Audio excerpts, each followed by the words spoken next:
Bonjour à tous, bienvenue dans cette émission spéciale Chine mots-clés 2021.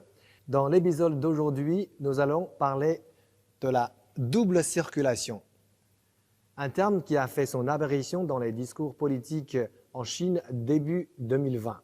Et pour cela, je suis toujours accompagné par ma collègue française Jessica Chen, présentatrice et journaliste de CGTN français, et M. Wu Zexian, commandateur d'actualité. Bonjour à tous les deux. Bonjour. Bonjour. Comme d'habitude, ma première question de revient à Jessica. Pour un Français ou un étranger francophone qui ne serait peut-être pas familier avec la terminologie de la politique chinoise, la double circulation, qu'est-ce que cela peut évoquer? Alors, j'ai anticipé ta question cette fois-ci et j'ai fait la recherche sur Google, sur le moteur de recherche Google, pour voir qu'est-ce qui apparaissait lorsqu'on entre le mot de clé double circulation. Et alors, en tout cas, les premières explications qui apparaissent sur la page de recherche, ce sont en fait des explications d'ordre scientifique, puisque la double circulation désigne aussi la double circulation sanguine.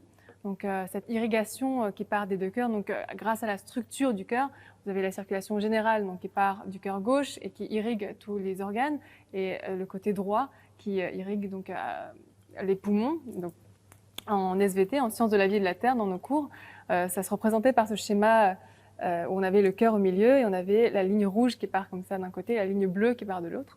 Mais en tout cas, dans la politique chinoise, la double circulation, c'est un terme plutôt économique, n'est-ce pas, monsieur Wu?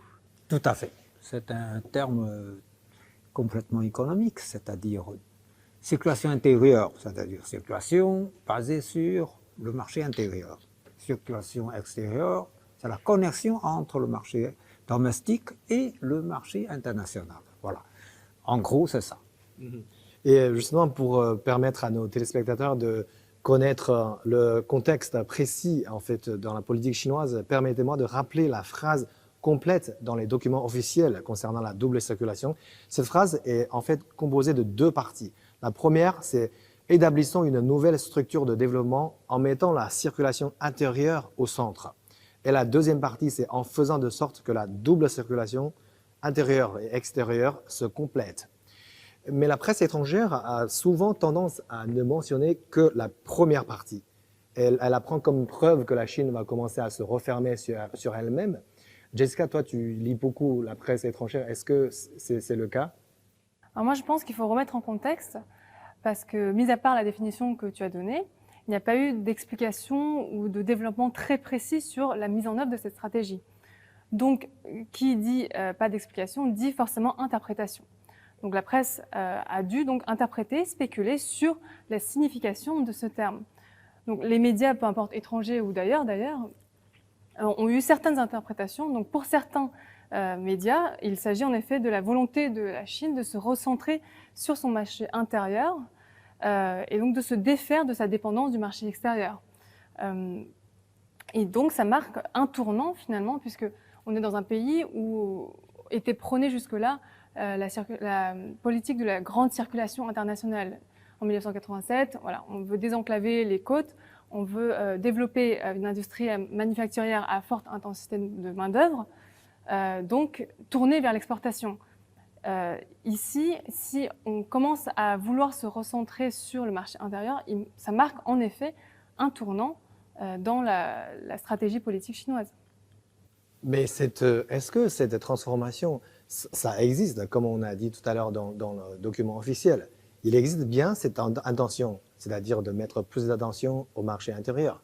C'est bien un fait, non? Il faut comprendre une chose, c'est que l'économie chinoise évolue rapidement.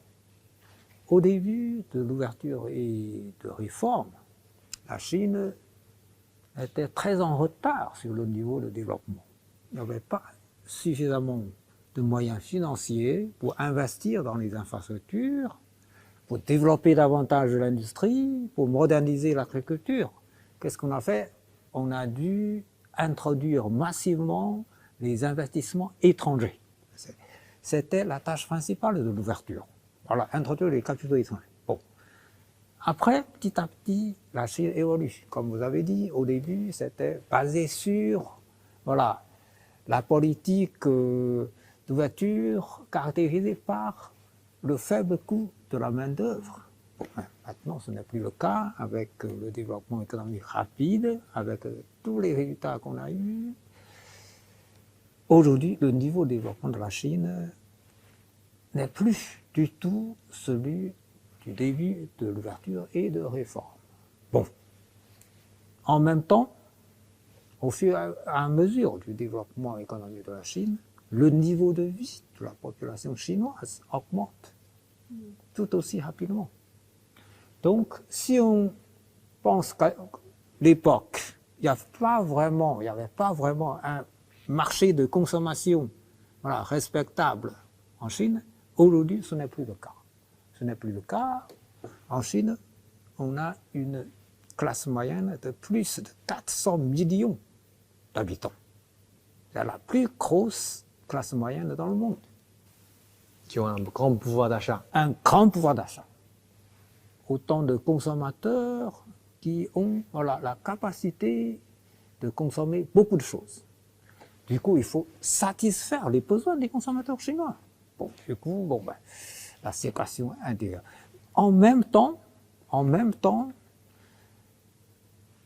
le marché extérieur, est de plus en plus restreint à cause de la crise financière de 2008. Il y a eu des problèmes. Et jusqu'à présent, le monde développé n'est toujours pas sorti complètement de cette crise. Bon. Donc il faut revoir les choses quand on pense à l'exportation. Il faut toujours exporter, il faut toujours importer, parce que les échanges commerciaux, c'est important pour tout le monde, mais il ne faut pas être trop dépendant du marché extérieur, parce que ça ne peut pas marcher. Et puis, la situation intérieure de la Chine, justement, permet au pays de s'orienter un peu plus vers le marché intérieur. Est-ce que ça ne veut pas dire finalement que la Chine veut limiter l'importation et arriver à un statut d'autonomie aussi, de ne pas dépendre des marchés extérieurs? C'est pas la même chose, c'est-à-dire limiter l'importation, ce n'est pas du tout une politique voulue par le gouvernement. Au contraire, ça fait 2 années consécutives que la Chine a organisé une exposition internationale d'importation à Shanghai. Et à chaque fois, ça fait le bonheur des exportateurs étrangers qui viennent vendre leurs produits sur le marché chinois, et justement le marché intérieur. Vous voyez. Donc ce n'est pas du tout une politique d'isolement ou d'enfermement de la Chine. Au contraire, la Chine veut ouvrir davantage, aussi bien pour les investissements étrangers qui veulent mettre le capital en Chine, que pour importer les produits pour satisfaire les besoins des consommateurs chinois. Donc le fait de mettre plus attention sur le marché intérieur n'est pas du tout contradictoire avec la politique d'ouverture, c'est-à-dire la coopération avec le reste du monde. Finalement, il n'y a pas de conflit. Ça ressemble un peu au schéma de Sciences et de la vie de la Terre. Les deux circulations doivent se compléter. Mais avoir une autonomie vis-à-vis de l'importation, c'est aussi être moins vulnérable. Par exemple, face aux tensions économiques qu'on a connues par exemple, entre les États-Unis et la Chine, il y a par exemple des produits que les États-Unis n'exportent plus vers la Chine. Donc elle a besoin de produire ses propres produits. Donc finalement, est-ce que c'est aussi ça la volonté de la Chine, d'être plus autonome et de moins dépendre aussi de l'importation de produits technologiques par exemple? Oui, cela concerne surtout l'aspect de l'innovation, du développement scientifique et technologique. Ce n'est pas vraiment dans le souci de développer le marché intérieur. Évidemment, il y a un lien étroit, mais c'est surtout dans l'aspect de l'innovation. Dans l'innovation. Et la Chine attache beaucoup d'importance à la recherche et technologie scientifique. Ça, c'est une raison. Mais peut-être, même si il n'y avait pas cette pression extérieure pour forcer la Chine à accélérer les choses, tôt ou tard, la Chine devrait mettre l'accent sur la recherche scientifique et technologique. Parce qu'avec le développement économique du pays, tôt ou tard, à un moment donné, tôt ou tard, la Chine pourrait atteindre un niveau comparable avec les autres, avec les pays développés. Mais à ce moment-là, on est obligé de développer puisqu'il n'y aura plus de modèle avant à copier. Voilà, il faut développer la technologie et la science. Voilà, ça c'est obligatoire. Bon, ce que les États-Unis ont fait ces dernières années, ont anticipé les choses, je crois. Ont accéléré voilà, le processus. Monsieur Wu, très brièvement, quelles sont les mesures précises du gouvernement chinois pour réaliser cette nouvelle stratégie de double circulation, à commencer par la circulation intérieure, par exemple? D'abord, sensibiliser l'opinion publique. Au début, comme je l'ai dit tout à l'heure, au début de la réforme et d'ouverture, l'économie chinoise était tournée vers l'extérieur. Voilà. Donc on dépendait énormément du marché international. Bon. Maintenant, la situation a changé, comme je l'ai dit tout à l'heure. Alors, la Chine a évolué, le marché domestique s'est développé considérablement, il y a une classe moyenne importante. Du coup, il faut que les entreprises chinoises qui sont habituées voilà, à vendre leurs produits sur le marché international, à s'orienter vers le marché domestique. Il faut étudier les besoins des consommateurs chinois. Voilà. Du coup, les autorités locales qui sont chargées de développer leur économie provinciale ou régionale, les entrepreneurs voilà, de telle ou telle région qui avaient la vieille habitude de tourner vers l'extérieur, doivent changer de mentalité et regarder plus vers les besoins des consommateurs chinois. Ça, c'est déjà une première chose. La deuxième chose, il faut créer des nouveaux secteurs économiques. Vous voyez, aujourd'hui, la vente en ligne voilà, se développe très très rapidement. Voilà. Les livreurs, il y a quelques années, on ne voyait pas des livreurs comme ça. Hein. Maintenant, vous avez des troupes, voilà, des armées de livreurs qui sillonnent tous les quartiers des villes.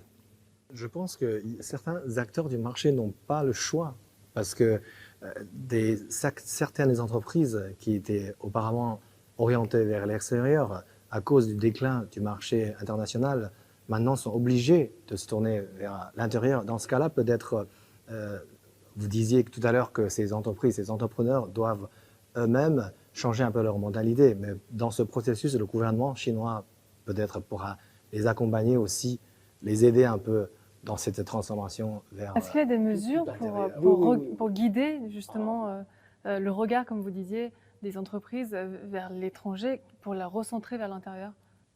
Beaucoup de mesures, dans le sens de réduction des charges sociales et des impôts. Voilà. Et aussi beaucoup de conditions avantageuses pour livrer des prêts aux créateurs d'entreprises. Voilà. Donc, toutes les mesures accompagnatrices pour la création d'entreprises, pour le développement des entreprises, sont prises par le gouvernement voilà, depuis ces dernières années, vu la situation, justement, la situation difficile sur le marché international. Comme ce n'était pas facile pour les entreprises qui sont habituées à travailler avec le reste du monde, de se retourner, eh bien, il y a eu beaucoup de mesures qui sont prises pour aider ces entreprises. Et pour d'autres qui vont peut-être continuer à travailler sur le marché international et qui ont encore pas mal de compétitivité, et donc qu'est-ce que le gouvernement chinois en fait leur proposerait On les encourage toujours. Hein. Vous savez, la politique chinoise concernant la coopération internationale ne change pas. On continue à développer l'initiative Ceinture Route. On continue à travailler énormément avec nos partenaires étrangers dans le cadre des forums de coopération. Chine-Afrique, Chine-Monde arabe, Chine-Amérique latine, par exemple. Dans le cadre de l'Organisation de coopération de Shanghai, dans le cadre de coopération entre la Chine et l'Océan, etc., etc. Toutes ces plateformes de coopération extérieure continuent à fonctionner et de mieux en mieux. Voilà, donc vous voyez, il n'y a aucune contradiction, aucun conflit entre les deux circulations. Au contraire, c'est complémentaire, et ça fait bonheur à tout le monde. Si la Chine ne dépend pas vraiment de l'exportation voilà, vers le marché international, les autres pays devraient être contents parce qu'ils vont voir voilà, plus d'opportunités pour leurs propres produits d'exportation. Et en même temps, la Chine encourage, comme je l'ai dit tout à l'heure, l'importation des produits étrangers sur le marché intérieur. Ça fait aussi bonheur aux entrepreneurs des pays étrangers. Donc vous voyez, la double circulation. La classe moyenne chinoise en a besoin. On a besoin, voilà. Comme des cerises du Chili ou des... Beaucoup de choses, beaucoup de choses, mais non seulement des produits alimentaires, mais aussi des produits informatiques, des produits mécaniques, automobiles. On importe beaucoup de choses. Et puis même dans le domaine aéronautique, vous savez, l'Airbus continue à travailler à Tianjin, il y a une usine qui continue à augmenter la capacité de production. Et il y aura bientôt aussi, je crois, une usine d'Airbus pour produire l'hélicoptère à Qingdao. Voilà. Vous voyez, la coopération entre la Chine et le reste du monde continue. Donc la double circulation ne veut pas du tout dire la fermeture de la Chine. Donc oui, ça revient en fait à dire la complémentarité encore de ces deux boucles dont on parlait tout à l'heure. C'est-à-dire que si on promeut une boucle, ça va aider aussi à promouvoir l'autre, c'est ça? Tout à fait, tout à fait. Voilà. Les deux sont complètement complémentaires. Voilà. Merci, Monsieur Wu, d'avoir apporté ces éclaircissements sur ce sujet. Merci à Jessica d'avoir partagé ton observation. Et merci à nos téléspectateurs de nous avoir suivis. Si vous voulez connaître plus de choses sur la double circulation, je vous invite à continuer à suivre CGTN français. Et je vous retrouve très bientôt pour un nouvel épisode de notre émission spéciale Chine Mots-Clés 2021.